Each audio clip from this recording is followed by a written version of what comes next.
not the number one fan of our music, I cannot ask you guys to be a fan of my music. Like if I'm not like super stoked about it, why would you be?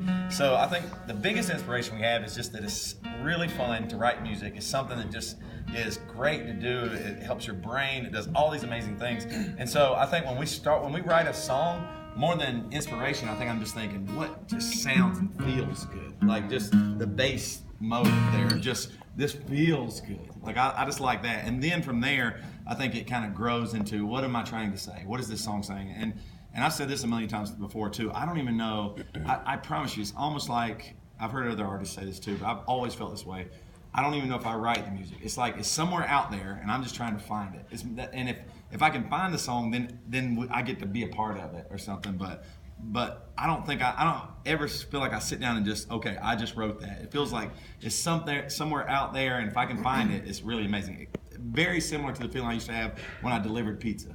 Because I know that sounds crazy, but besides being a band, delivering pizza is my favorite job ever because when I did it, I didn't have cell phones either, so you had to look at the map to figure out where to go. But if I found that house, it means somebody's going to give me money. And I was so happy. Like, I didn't have to do anything. And that's the way it is with songs. Like, if I can find that song, it's just going to be awesome. I'm going to feel fulfilled, great, everything. And then maybe somebody will give me money, too. So that's kind of what I'm thinking. Yeah, back there. My favorite album by you guys is I'm Only a Man. I know there was some kind of backlash, a little bit of criticism with that album. No. A little bit. A little bit. What was kind of was going on, like from Crib to Coffin, I'm Only, What Makes a Man, like those songs, like I growing up had, some experiences that really spoke to me. Like, what was going on, with you guys' life to kind of make those albums and songs? Because they seem really personal, like a far out kind of connection out there that you guys had to kind of make those songs. We really like the idea and concept of almost like some upbeat and almost happy feeling music, just kind of that pop, rock, emo kind of thing. But we really like kind of pairing that with almost sad or depressing lyrics sometimes. That's just kind of a neat way to couple those things together for us. And so I think that was one album that we spent a ton of time writing and pre-producing those songs, and we just felt like we wanted the album to be different, but we didn't know how different it would have been received, I guess you could say, because we just really put our heart and soul, and that's where we were at the time. And it wasn't. I mean, I like to kind of write stories sometimes that aren't exactly personal. Someone asked me one time if Can't Stop the Killer was a personal story. I don't know if you know that song or not, but I killed my wife in the song. I didn't kill my wife. But anyway, so I mean, apart from drawing inspiration from our own lives and our families and relationships, I like to kind of take elements of that and make them into stories too, of what could be, and even things that people can relate to as far as divorce or suicide, whatever the case might be. So I think it's just where we were at the time and how we kind of wanted to approach that album a little Like I different. said, there was some backlash. I appreciate you guys making that album a whole lot. Thanks. Thank you. Appreciate it. I told one of the guys at Tooth and Nail when they were vending assignment event that was my favorite album. He laughed at me. That's funny. Yeah, I think it's a song listening to Freddie Mercury maybe. You notice all of the names at the end. I was just curious, listening to podcasts and stuff. A lot of the names sound like the names you relate to, like people you know, Jody and all that stuff. I was just curious if that relation or if it's random. Yeah, those are all real people. Yeah, and so that song. So when I was writing that, I was like, I'm going to use real people's names that I know here. Those are like some of my best friends in the world. So I used every name, but there's one that says is a slut, and I was like, I'll just make that one up. I'm not gonna. But we're writing it, and Dave comes up to me, like we're doing all this stuff, and he goes, hey, listen. Can I get, because like Bridget, Matt's wife's in there, Megan, his wife's in, my wife's in there, and Dave goes, hey, is there any way Laura could get in there? I was like, Dave, I only got one last spot. And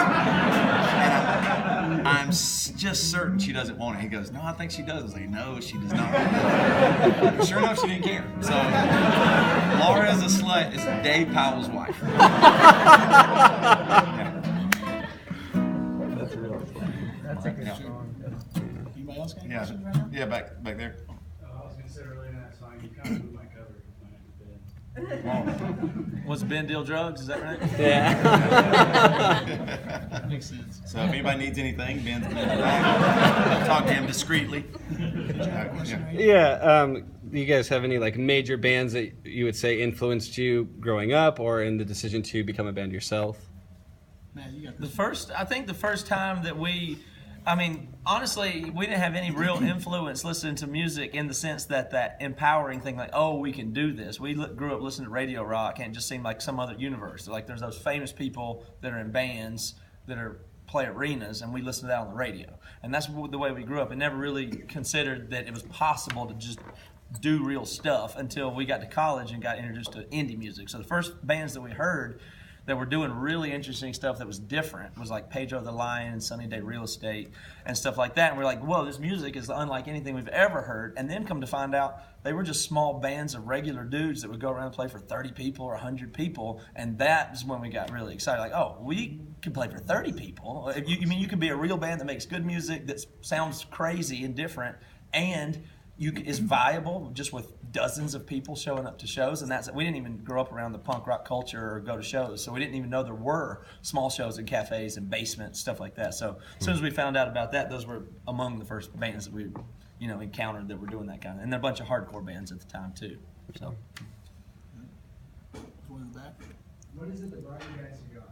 Like, was there like some fundamental moment in your life that actually had you turn to God, or were you born in churches, like going to church, things like that? Yeah, we're from South Carolina, so everybody's a Christian. It's almost, I can remember, like, there was like a punk kid at my high school that said he was an atheist. I was like, what in the hell does that mean? Does he have a disease? I didn't even know what. I was like, what does that mean?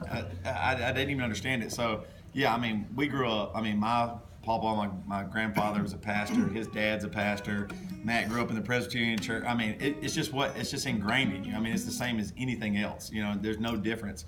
And so, yeah, there wasn't a question of getting into it. Now, as life got on, I started it kind of unraveled a little bit, and I started thinking on my own, and what does this mean, and figuring out who God was outside of rules and regulations and pressure. And so there was I grew up super conservative and very charismatic church. Like there'd be 40 people and everybody speaking in tongues, running across the top of pews, just doing crazy stuff. But then everything was really hidden as well. Like it's this crazy explosion of emotion and the spirit in church, and then outside of church it was something different, and I could never reconcile those. So by the time I got to high school, my parents got divorced, and just everything was burnt out, and I just kind of really changed my thoughts about God. So that's when I felt like I was able, once I started making my own decision, then I felt like I could actually see God for who He is, what it actually is, as opposed to just being told. And so it came maybe a little bit more real, a little more scary, but that's a good thing too. So I thought I saw one more hand. There's a couple of them. Oh, right here. So I was born and raised in Boise my entire life, and I know that we're kind of small. So why did you come here? Because we kind of resigned ourselves to saying that we're never going to see Emery because we just kind of stay around here. Why did you pick Boise? well, we were coming from Salt Lake and we're going to Seattle. So where else would you suggest? If you know somewhere better, we'll try to avoid it next time. Maybe Twin Falls is the way to go. Thank you for coming. So I'm also really curious to know how your music has been kind of received by the Christian community, because my parents are, for example, are fundamentalists, and if I listen to you guys, they're like, that's not Christian music. So That's what my parents say. For sure. Well, we have, it's been a pretty good era for the last decade and a half for Christian music, to where stuff like our music has been allowed in places like Christian bookstores, which has only helped us grow. So I'm not knocking that, but that's a place where there's this weird thing that happens where if it's in Lifeway Christian bookstores, all of a sudden parents and everybody assume it's okay and safe.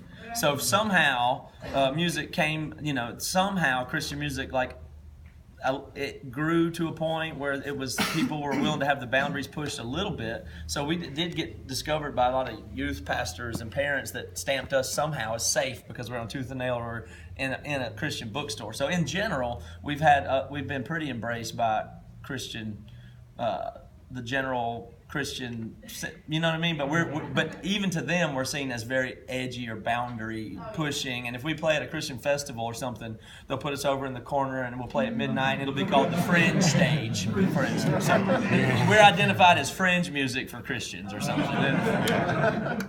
Most people are okay with it. But. I saw one more question. So how'd the conversation go from like, we're a band, but we're moving to different states? How did that go down?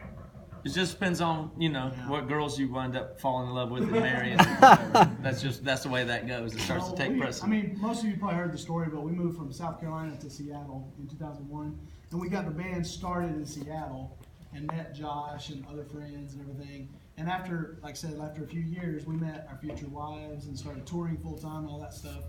And so, obviously, after we got married, it just kind of happens like you scatter based on family and jobs and things like that. So we didn't intentionally move away just to make it harder, but it's just kind of the way life happens. But now it's not like it's difficult. We just kind of get back together and tour and play sometimes. But we're all still best friends and work together all the time. So. Yeah. All right, let's do a song now. This one is almost ready to play the song.